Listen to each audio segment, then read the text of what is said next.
ID minister Thiru PTR Palanivel Thiagarajan வசம் இருந்த இந்த துறையானது வேளச்சேரி சட்டமன்ற உறுப்பினர் குமார் வசம் சென்றிருக்கிறது. பட் ஆனால் இந்த துறையுடைய நாமன் கிளேச்சர் மாறி இருக்கிறத பார்க்கின்றோம். மினிஸ்டர் ஃபார் ஆர்டிஃபிஷியல் இன்டெலிஜென்ஸ், அவர் ஐடிக்கு முன்னாடி அவருடைய முதல் நாமன் கிளேச்சர் minister for artificial intelligence, information technology and digital services என்ற ஒதுக்கீடு வரதை பார்க்கின்றோம். ஸோ செயற்கை நுண்ணறிவு எந்த அளவுக்கு நம்ம வாழ்க்கையை நிறைச்சிருக்குங்கிறத பார்க்குறோம். ஸோ தமிழ்நாடு அரசு அதற்கு முன்னுரிமை கொடுத்து ஐடி மினிஸ்டரை அவங்க ரீடெசிக்னேட் பண்ணியிருக்கிறாங்க. இது போன மந்திரி சபையில் இல்லைன்னு நான் நினைக்கிறேன், இருந்தால் எனக்கு நான் கரெக்ட் பண்ணிக்கிறேன்.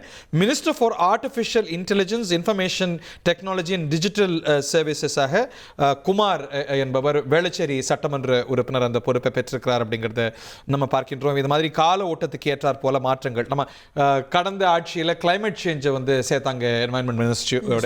கண்ணதாசன் பாட்டு எனக்கு நினைவு சொல்லுங்க. காலத்தின் ஓட்டம் தான் அது காரியமாகும், காரியத்தின் ஓட்டம் தான் காரணமாகும் என்று ஒரு பாடல் அவர் பாடியிருக்காரு.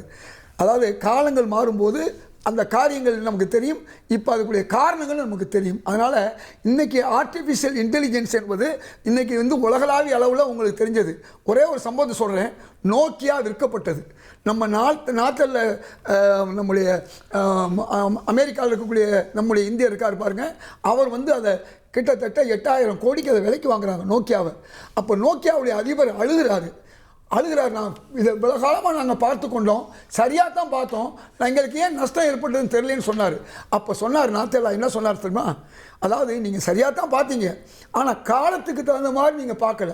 நீங்கள் நோக்கியாவுடைய செல்ஃபோன்ஸை வந்து உருவாக்குனீங்க, ஆனால் நீங்கள் செய்ய வேண்டியது என்ன செய்யலை தெரியுமா?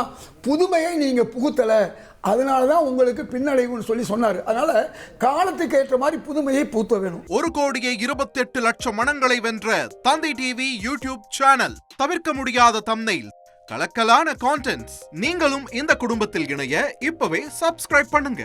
அசுரபலம் கொண்ட எங்கள் டிஜிட்டல் கரங்களில் உங்கள் விளம்பரங்களை சேர்க்க வாட்ஸ்அப் பண்ணுங்க. 8939888838. Email advtthanditv@dttv.in.